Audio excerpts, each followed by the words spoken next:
Jubilee Magazine. See, he can sing. Welcome to Jubilee Mag.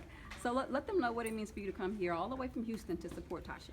Listen, I mean, Tasha Cobbs sounds like, you know, it's almost like she's this generation's Mahalia Jackson. Wow. You know, Mahalia Jackson, the thing that caused her to be the first gospel artist to sell 1 million records was she was singing like that when no one knew who she was. Yep. And she kept that throughout her life. She loved the Lord. The world caught on and called it art. She called it worship. Mm-hmm. Now, we know that it's a record, there's a business side to it, but I believe Tasha's goal is to touch God's heart. Like if God had a radio in heaven, she would want him to play her music. Absolutely. That's her goal. And if people catch on, that's great. Mm-hmm. That's why. Tasha believes this. She doesn't just do this. So that's the difference too. I feel like she believes in everything that she is singing about, everything she writes about. She puts her heart, foot, feet, hands all the way in, and she doesn't leave anything on the table. She sings like it's her last time every time. Yes, God. And I think the other thing is, in an era where there are some people who are in the gospel industry who may sometimes feel like they're above, you know, others, she's a great example of staying humble. Because I think all of us in the gospel community could get a lesson in remaining humble and being very grateful, because these platforms are not ours. They're given by God to glorify him. We don't need no gospel stars. Stop wearing sunglasses at night. You know what I'm saying? Stop not speaking to people. You ain't that amazing. When Jesus touched lepers, spoke to prostitutes, talked to Syrophoenician women, talked to the Samaritan woman, we need gospel artists who will touch the people and be loving and humble. Preach or sing, do what you're supposed to do, treat your family right, go home. That's what we need, and that's what she is. She's down home.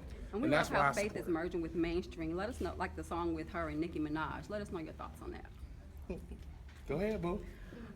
Tasha let us hear that song, and I was in tears because I think that people, I think in this day, feel like we're only supposed to commune within the walls of the church, but the true ministry is outside of the walls of the church. Got that right. I Right. mean, what Nicki does for a living is what she does, but she absolutely knows him, she loves him, and she connected to Tasha because she could see that Tasha was real. Yes. A lot of times, the people in the secular world, if you will, don't connect with us who call ourselves Christians because we think we're above everyone else, and we portray this perfection that seems unattainable, and people can't relate to perfection, but they can relate to real, and Tasha is real, and I think it is a beautiful thing that they have a collab because people who listen to Nicki may not have ever heard of Tasha, but now they get a glimpse of grace by listening to that record with Nicki on it.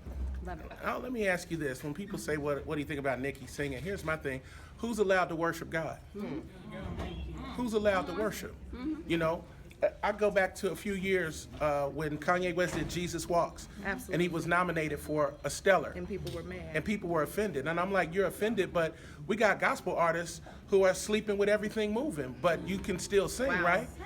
You got a little bottle under your cabinet, but you still singing, right? You got a family on the other side of town and you married, but you still singing.